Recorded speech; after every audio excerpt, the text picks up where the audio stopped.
All right, welcome back to another episode of FOMO Fans. This is episode number 42. And on episode 42, we're talking about omni-sensory conversational experiences. And that sounds like I just put a bunch of big words together to make it hard for me to pronounce because, I don't like pronouncing hard words in the first place. And I kind of did because I had a great time in New York City this week interviewing different thought leaders from all of these amazing brands, from Goldman Sachs to Accenture to Patron to Del Mundo. And we had all of these amazing conversations around innovation and where things are going.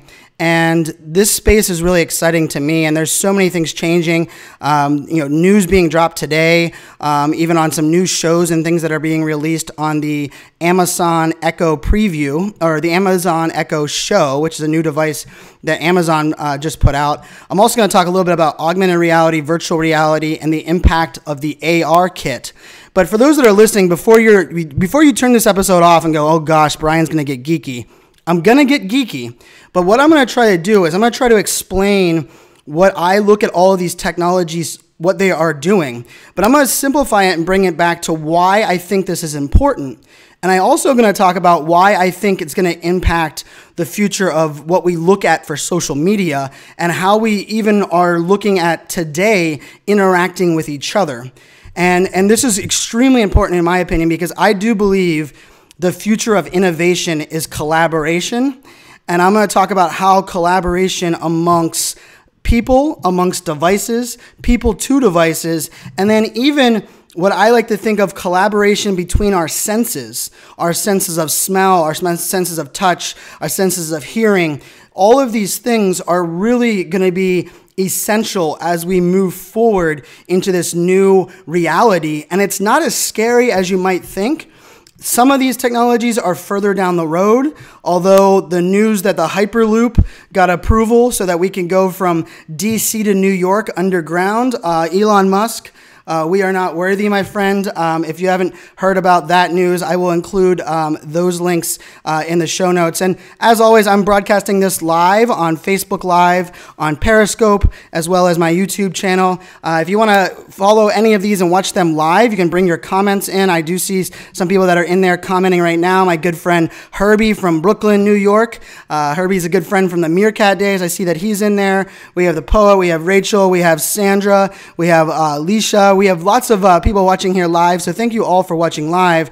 And if it wasn't for my sponsor, we wouldn't be able to do this show. So I want to give some love to 9 Spokes. And if you haven't done so yet, I would really love for you to take 10 to 15 seconds of your time and go to 9spokes.fomofans.live. Put that in your browser, 9spokes.fomofans.live, and then just fill out the little free join me piece on that landing page. You're actually going to see a picture of me on the landing page.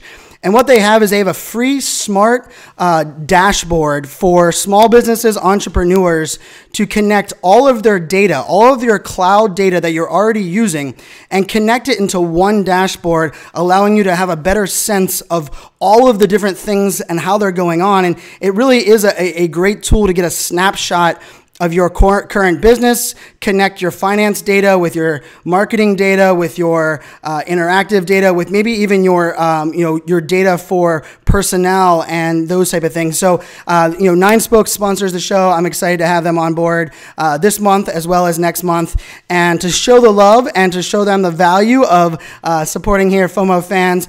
Do me that favor, check them out. Definitely worth signing up for that dashboard. It is free. It is my beautiful picture on the landing board, and I do think it'll be worth your time and provide you some value in this crazy digital world. So now that we get that part out of the way, I want to talk a little bit. I was in New York City. If you listen to the last episode, I interviewed Nick and Melanie, who were both speakers at an event called Innovation Congress.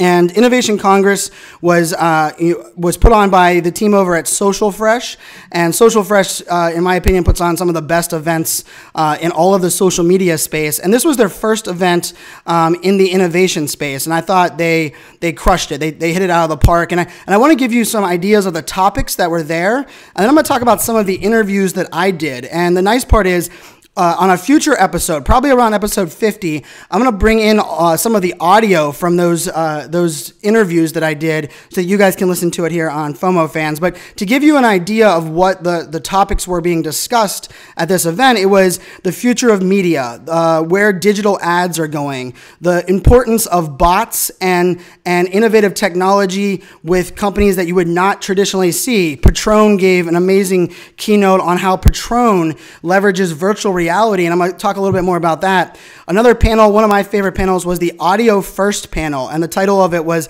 Audio First, the Internet's Shift to Voice, which was really exciting to hear all of these different voice options. I'm going to talk a little bit more about that in a second. They talked robotics, they talked augmented reality, virtual reality. Nick Cicero, who was on the show last week from Del Mundo, he moderated an all-female panel about the future of video. They had the anchor from Cheddar, they had Refinery 29 on there, and they had one of the early adopters and early visionaries of Instagram stories from Instagram on that panel. Another great panel. Then they talked a little bit about the future of work, and they wrapped it up with Cindy Gallup. And Cindy Gallup really hit home what this new experience is going to look like, how that impacts the advertising world, and the real importance of needing diversity and innovation. And I want to talk about that first. You know, as a dad of 3 girls, you know, I have 3 daughters, I've always been a big proponent in knowing what you don't know and surrounding yourself with people who know what you don't. I believe that is the true essence of building a great team, is that having leadership that understands they don't know everything, but they also understand what they don't know, what they're good at, and what their team is good at, so that everyone on their team can leverage their most valuable asset. And, you know, in this world we're living in today, you know, I give a lot of keynotes about the millennial mindset. And for the first time in history, we have 4 generations actively working in the workforce. We have the baby boomers, we have the Gen Xers, we have the millennials, and we have the Gen Z, all today actively engaging and actively working in the workforce.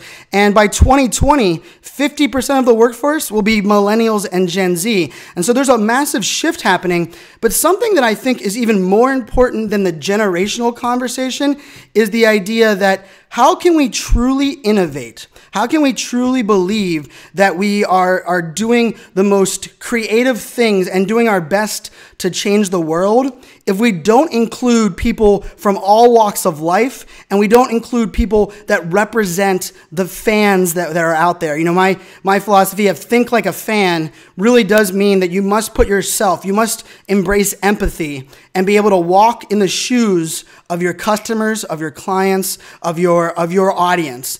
And it's amazing that in today's world, we need more different races and different sexual genders and different people from different backgrounds being included in these business decisions, in these VC decisions. We need them to be included in the innovation conversations, because how can we truly relate? How can we truly embrace a lot of these changes in the consumer behavior if we're not willing to include them in the innovation behavior? And I think, you know, this was a massive focus of the event that I was at. I believe it was 58% of the speakers at this event were female. And there was also, I believe, almost a 50-50 split in diversity in races that were on this panel that were speaking at this event as well. And I think, you know, to move the needle where we're going in innovation, it's not about, you know, old white guys talking to old white guys about old white guy crap, because it's not old white guys that are the only ones that are buying and using this product. And I don't remember what the stat is exactly, but I think it's something like, you know, women make up 74% of online purchase decisions.